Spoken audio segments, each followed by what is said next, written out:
Halo teman-teman, selamat datang di SKDI Review by Sim Kadabra.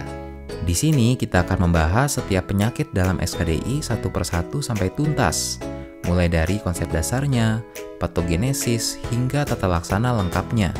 Kalau teman-teman suka dengan konten seperti ini, jangan lupa subscribe agar tidak kelewatan video lain dari kami ya.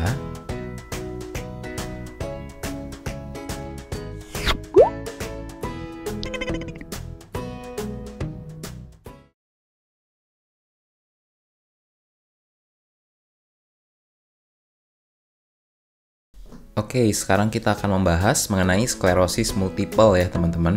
Mungkin ini penyakit yang jarang masuk ujian, tapi dia gejalanya khas dan di SKDI, dia itu merupakan satu-satunya penyakit demyelinisasi. Jadi harus tahu juga minimal bisa terpikir oleh teman-teman saat ada pasien dengan gejala yang mengarah ya. Nah, SKDI kasus ini dua, artinya kita cukup bisa sampai diagnosis aja, untuk pengobatannya kita rujuk ke dokter spesialis. Nah, dari definisinya, multiple sclerosis atau MS itu merupakan suatu penyakit autoimunitas kronis pada SSP yang ditandai inflamasi, demyelinasi, gliosis, dan destruksi neuron. Insidensinya itu 3 kali lebih tinggi pada wanita ya, dengan onset usia tertinggi di 30 tahun. Jadi masuk ke dewasa muda ya. Secara ras dan keturunan, paling tinggi prevalensinya di keturunan Eropa dan Afro-Amerika. Sementara di Asia Timur dan Afrika itu lebih jarang. Riwayat keluarga juga terdeteksi pada 35-75% kasus. Artinya bisa diasumsikan bahwa penyakit ini memiliki faktor genetik ya, yang berperan cukup besar. Lalu yang unik, prevalensi ini juga dipengaruhi letak lintang bumi. Jadi ada di belahan bumi yang mana? Utara, tengah, atau selatan gitu ya. Kalau di daerah ekuatorial dekat garis khatulistiwa termasuk juga Indonesia ya, itu prevalensinya paling kecil yaitu 1/100.000 penduduk. Kalau di selatan, contohnya di Amerika Selatan dan Eropa Selatan, meningkat jadi 6-14 per 100.000 populasi. Paling tinggi itu di utara, bisa 30-80 per 100.000. Nah, kenapa bisa begini? Belum bisa dipastikan ya, meskipun ada beberapa hipotesis yang nanti akan kita bahas. Nah, langsung masuk ke patogenesisnya. Jadi ada beberapa hipotesis mengenai etiologi dan faktor risiko dari penyakit ini. Pertama, faktor genetik.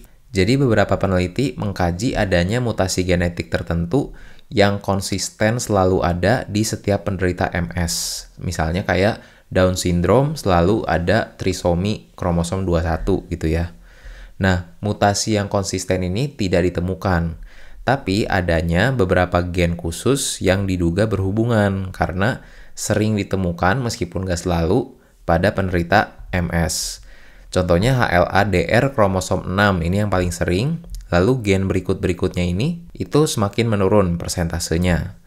Yang kedua adalah faktor lingkungan. Jadi, para peneliti menduga bahwa adanya paparan faktor pemicu dari lingkungan sebelum pasiennya usia 14 tahun. Nah, kenapa spesifik banget 14 tahun ya?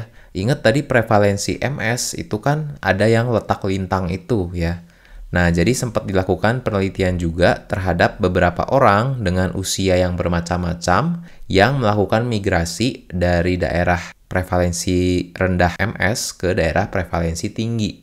Nah, kalau benar ada faktor lingkungan yang berpengaruh, harusnya orang-orang yang bermigrasi itu akan ngikut resiko terkena MS-nya di daerahnya yang baru, ya kan? Misalnya saya dari Indonesia pindah ke Amerika Utara. Nah, harusnya kalau memang faktor lingkungan berpengaruh, resiko saya terkena MS itu akan mengikut orang-orang di Amerika Utara, bukan di Indonesia lagi, begitu ya, kurang lebih.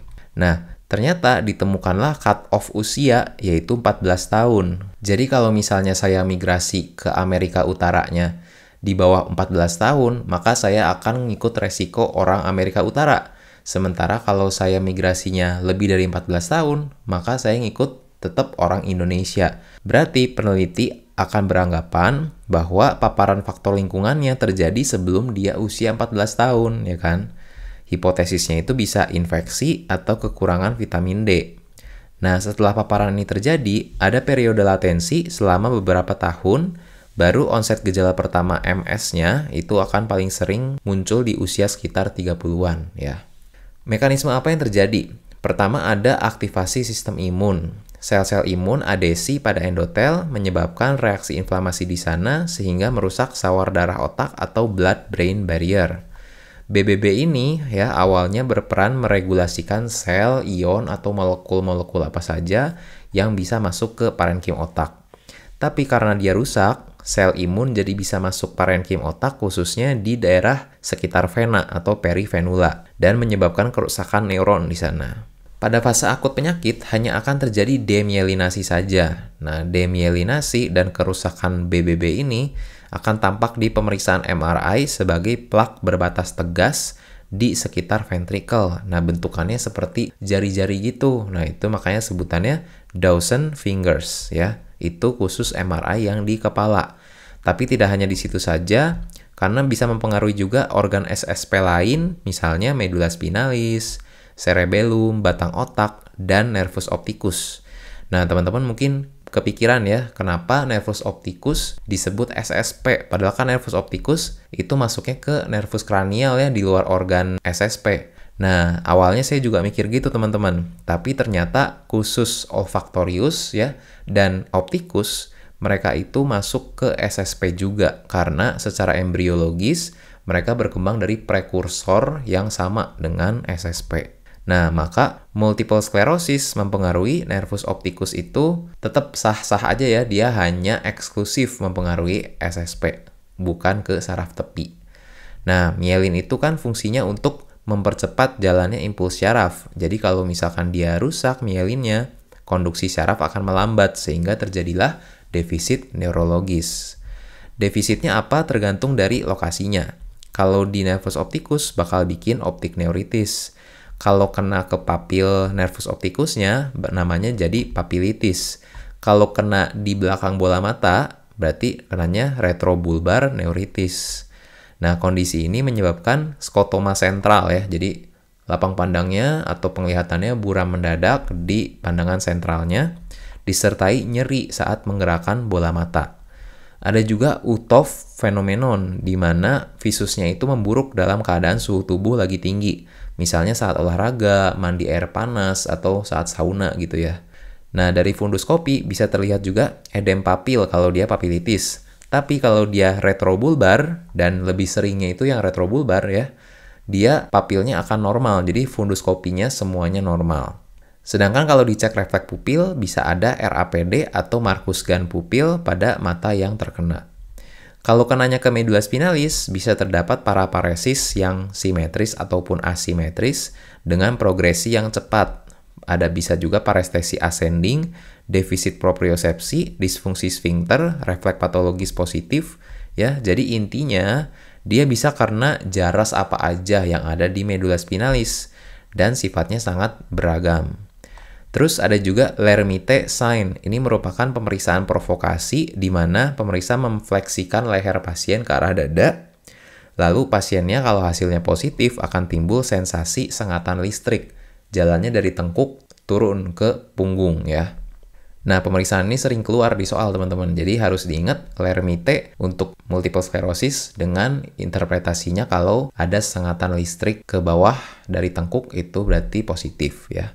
Di analisis CSF juga bisa ditemukan oligoclonal bands. Nah, ini adalah produk antibodi yang berhubungan dengan proses autoimunitas tadi yang menyerang neuron ya. Selanjutnya, kalau menyerang cerebellum, maka akan terjadi ataksia, scanning speech, instabilitas kepala dan batang tubuh, intention tremor, inkoordinasi gerak ekstremitas, cerebellar gait, dan nystagmus. Nah, scanning speech ini artinya saat pasien mengeluarkan kalimat, itu setiap suku katanya kayak terpisah-pisah dan terputus-putus gitu ya. Jadi dia tidak fasih mengalir setiap kata-katanya itu. Kalau teman-teman mau lihat contoh pasiennya, ada saya nemu di YouTube, bisa dicek linknya di kolom deskripsi di bawah, tinggal diklik aja ya. Nah, selanjutnya kalau lesinya di batang otak, dia bisa menyebabkan diplopia, vertigo, sampai vomitus, dysarthria, disfonia, disfagia, hipestesi dan nyeri wajah seperti trigeminal neuralgia ya, dan defisit nervus kranial lainnya. Oke, itu dari gejala-gejalanya. pada MS yang tipikal, yang paling sering terjadi, itu karakteristiknya ada ungkapan yang disebut disseminated in time and space. Nah, ini bukan istilah ilmiah ya teman-teman. Ini hanya suatu ungkapan aja untuk menjelaskan perjalanan penyakit MS. Disseminated in time artinya setiap episode serangan defisit neurologis yang tadi itu bersifat self-limiting, jadi bakal sembuh atau remisi dengan sendirinya. Kemudian akan ada periode tanpa gejala selama beberapa tahun atau periode latensi, sampai kemudian terjadi kekambuhan atau relapse. Nah, disseminated in space artinya lesi MS ini akan timbul di berbagai lokasi berbeda di SSP. Misalnya episode pertama di medula spinalis, kemudian berikutnya di otak, berikutnya lagi di cerebellum. Nah, seperti itu. Bekas-bekas lesi yang demyelinasi itu akan mengalami pembentukan ulang myelin atau remyelinasi. Tapi nggak sempurna ya, jadi hanya parsial aja. Oleh karena itu, fungsi neuron yang udah pernah demyelinasi juga nggak akan kembali normal lagi. Ya, akan ada gejala sisa atau gejala residual. Seiring remisi relapse-nya itu berulang-ulang, nanti si gejala sisanya ini akan makin menumpuk, sampai-sampai pasiennya mengalami disabilitas.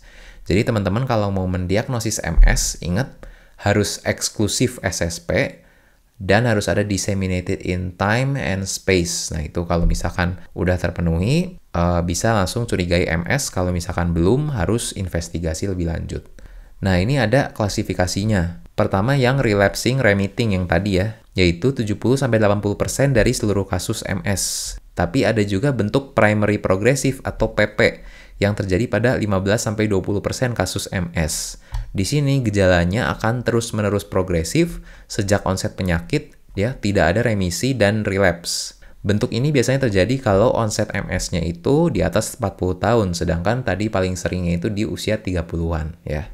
Selanjutnya ada secondary progressive. Di sini MS-nya dimulai dengan remisi relapse dulu, baru kemudian terjadi episode yang terus-menerus progresif untuk jangka panjang. Kemudian ada clinically isolated syndrome. Nah, ini satu episode penyakit demyelinasi SSP pada satu lokasi. Jadi kalau satu episode seperti tadi kita belum bisa bilang dia MS ya. Oleh karena itu kita sebut dia yang ini, clinically isolated syndrome. Kemudian ada fulminant dan benign. Nah, keduanya ini termasuk yang relapsing remitting ya. Fulminant itu parah dan disabilitas terjadi cepat, sedangkan benign itu yang ringan dan relapse-nya jarang-jarang. Oke teman-teman, mungkin sekian untuk pembahasan MS ya. Kata kuncinya di sini ingat SSP dan disseminated in time and space. Untuk pengobatannya banyak pertimbangan dan tidak akan masuk ke kompetensi dokter umum juga, jadi kita tidak akan bahas di video kali ini. Selanjutnya ini ada tabel yang membedakan beberapa jenis gangguan motorik yang sering keluar di UKM PPD. Boleh teman-teman screenshot atau dicatat, pastiin teman-teman bisa bedain karakteristik dan patogenesis dari masing-masingnya ya. Oke, mungkin sekian teman-teman untuk video kali ini. Mudah-mudahan bisa membantu belajarnya. Apabila ada yang ingin ditanyakan atau diusulkan, silahkan tinggalkan di kolom komentar. Nanti akan kita baca dan respon sesegera mungkin. Terima kasih banyak sudah menonton. Keep studying and let the magic work. Sampai jumpa di video selanjutnya. Dadah!